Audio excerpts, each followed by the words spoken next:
everyone, this is Dubey Shambhavi and today I am here to demonstrate the technique of how to examine nose, mouth and neck. So here I begin.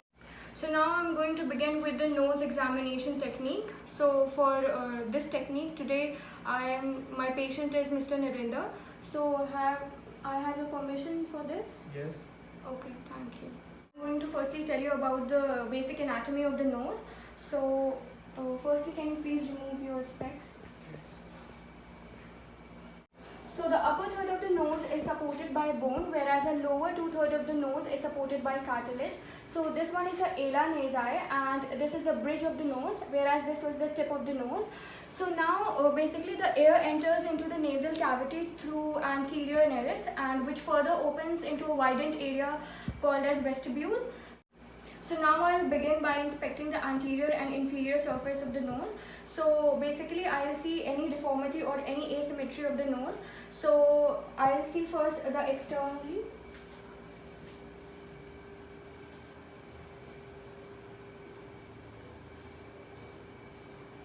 So yeah, it's fine, he's having no deformity and it's perfectly fine. Now the next test which I'm going to do is an obstruction test, in which I'm going to ask him to breathe in and I'll palpate gently his nasal ala nasi.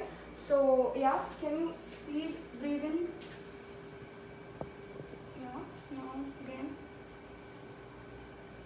So yeah, it's fine, he's having no deformity or asymmetry.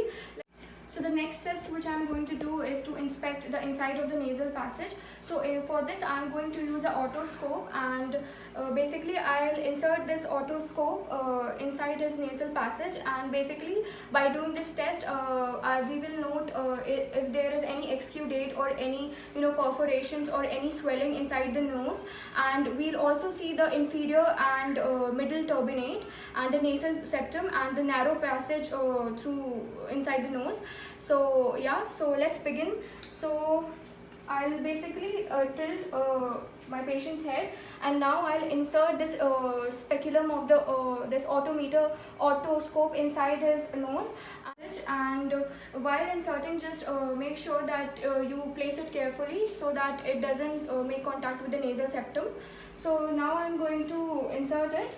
So I'll tilt my patient's head a little bit back and see inside. So yeah, it's fine. So basically by doing this test we have to notice is the inferior and middle turbinates, the nasal septum and also the nasal passage. We have to look for any if there any exudate or any perforation or any ulceration inside the nose, and also the color of the nasal mucosa. Just remember, the color of the nasal mucosa is a bit redder as compared to the oral mucosa. So yeah, that's it. So to conclude this, I am going to palpate the sinuses. So there are two sinuses which I am going to palpate. First one is the frontal sinuses and the second one is the maxillary sinuses. So I'll basically start by doing frontal sinuses. So for that I'll tilt my patient's head and I'll gently press over the brow bone and avoid making a hard contact and look for any tenderness or deformity. Likewise for the opposite. And now I'll do for the another one, which is maxillary sinus. So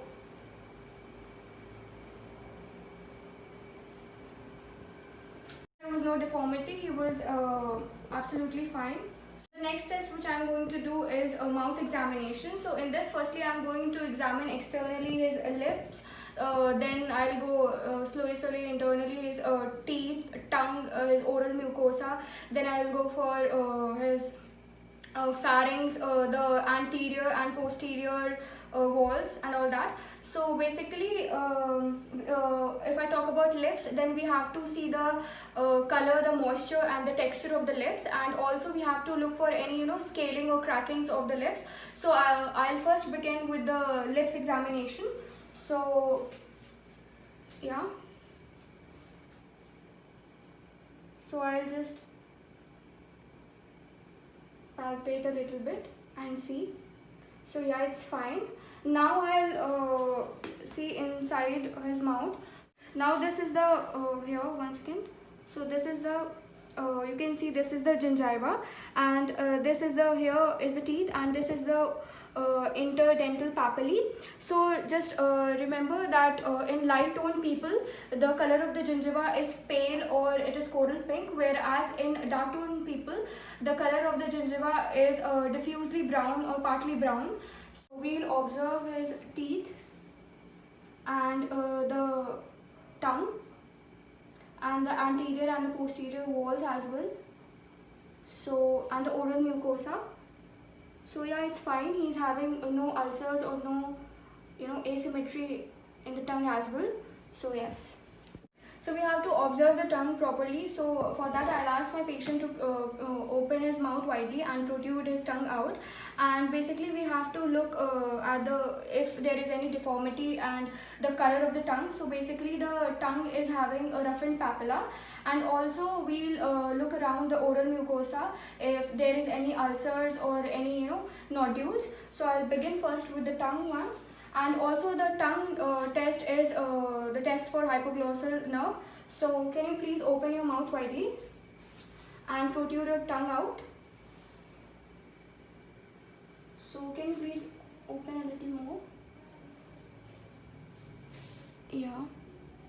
So yeah, the color is fine. He's having no deformity or no nodules or no cyst. Now another thing which I'm going to do is I'm going to check the under surfaces or the sides of his tongue by using this square pad. So basically I'll put this square pad onto the tip of his tongue, and I'll just pull his tongue to the left and right side and view the sides of his tongue if there is any cyst or ulcers.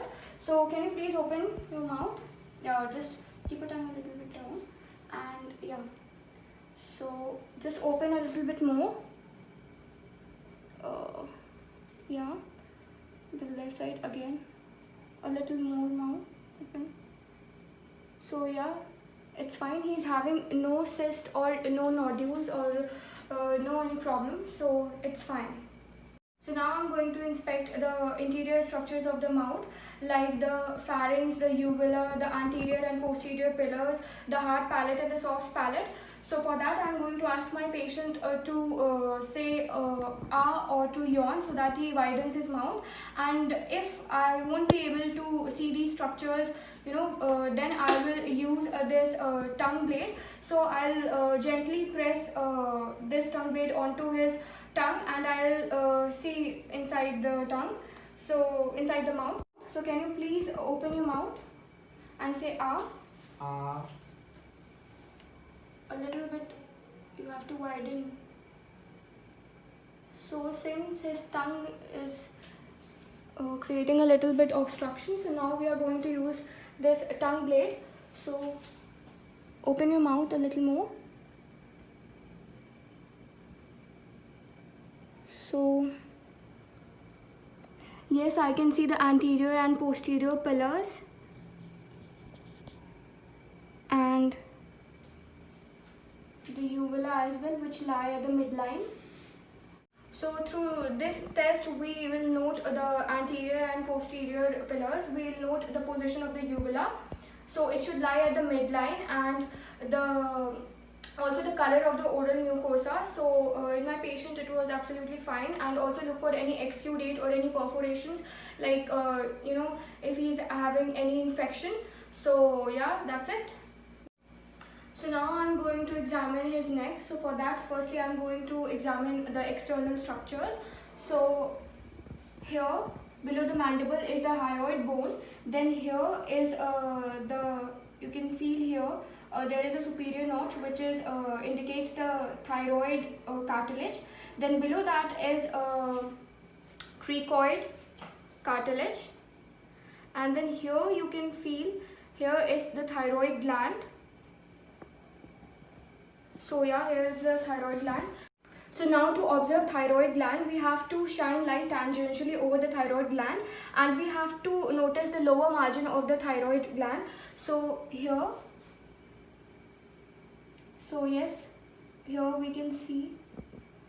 Now for the better test, we have to ask our patient to sip water, and we'll see if there is a rise in the thyroid gland, then it's a good sign. So can you please and just when I'll ask you to swallow, then you swallow it.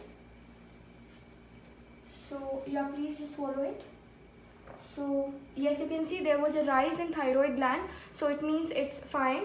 So now the next test which I am going to do, it is having a posterior approach.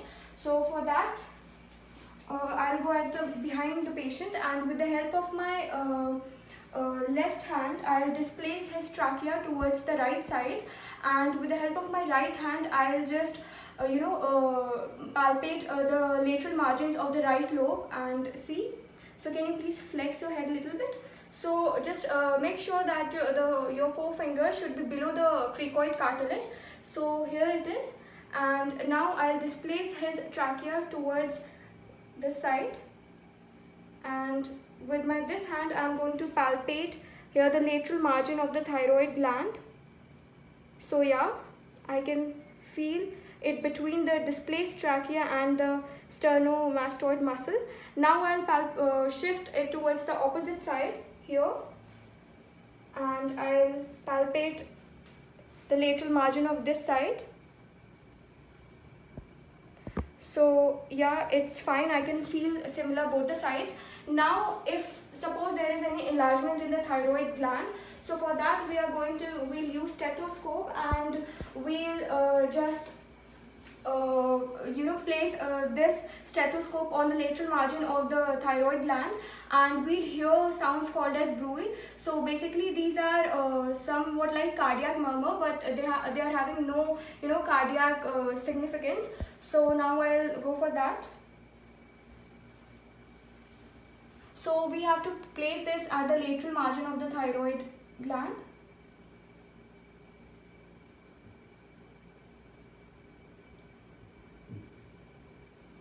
Now this side.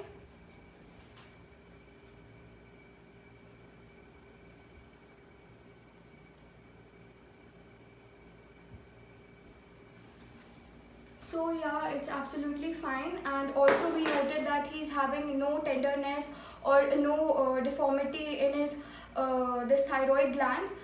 So in the series of neck examination, we also have to see for any enlargement at the parotid gland and the submandibular gland. So here I'll place my two index and middle finger, and palpate. This is the parotid gland for any enlargement, and here is the submandibular.